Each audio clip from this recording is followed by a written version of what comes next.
I've got this kind of very simple rig at my outside bench, which is just two boards screwed in. And then I push it like that and I lean against it. So I'm going to lean into it, as I said, just act like a human clamp. And then I'm just going to carve away.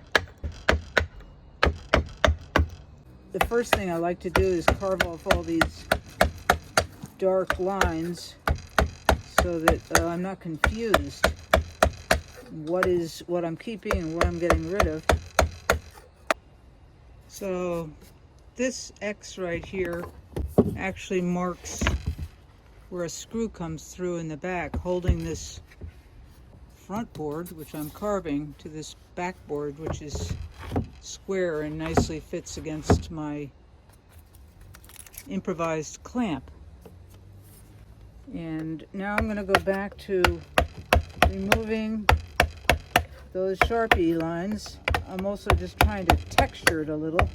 Some of this may be the finished texture. I'm trying not to remove too much since this board is maybe an inch thick. And I want to leave as much as possible.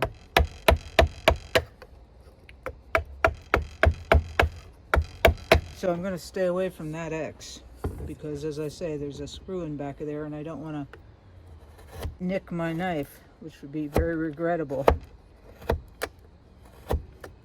And as I remove dark Sharpie lines,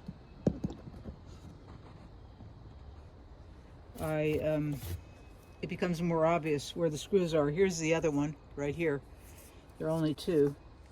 One of the things I like about this very simple rig is that it, wood only doesn't always carve the same way, one direction or the other. So, like carving this way, I might get these little tears in the wood.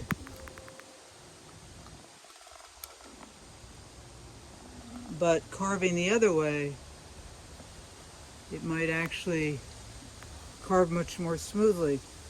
So I can just take the whole thing, turn it around, push it in there, and I don't have to undo any clamps. Basically, it's that simple, just turning it around. And see how it carved nicely the other way. It doesn't want to tear when I carve this direction. It does want to tear when I do want to carve this direction. And it'll vary throughout the board. Like almost little curlicues in the wood.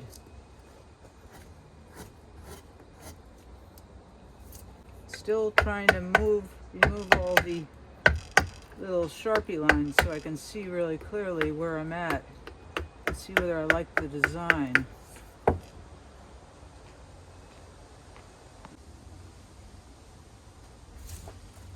So it's starting to look like something now, although it's hard to see really.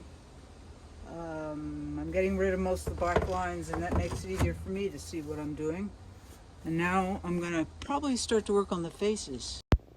Here I'm carving the features using a stop cut to define the eyes, the nose, the mouth. Next, I think I'm going to cut off the little top pieces that are going to be gone in the end. I'll cut them off in the bandsaw. First, I'm going to take these screws out.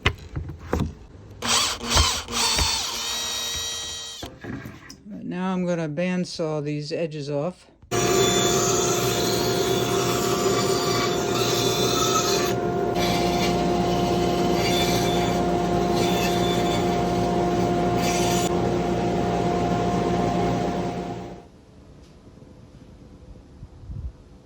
I'm going to screw it back on the board and start working on it again.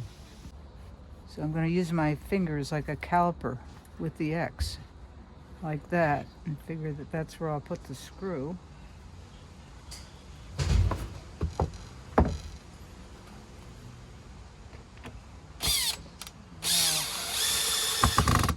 One is there. The other one is there. There, now I'm back in business.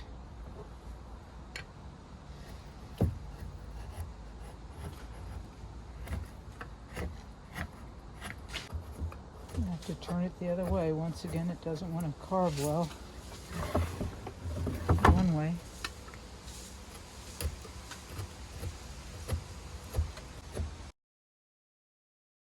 So yesterday was a rainy day and I finished off this carving in my studio, at least the carving part. Let me show you. So I've got the base on, ready to paint it. So now all I have to do is take off this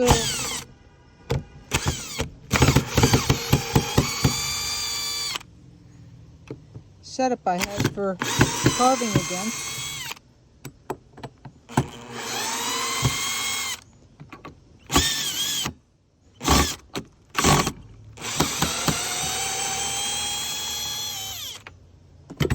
Put these two boards away, maybe burn them in my fire.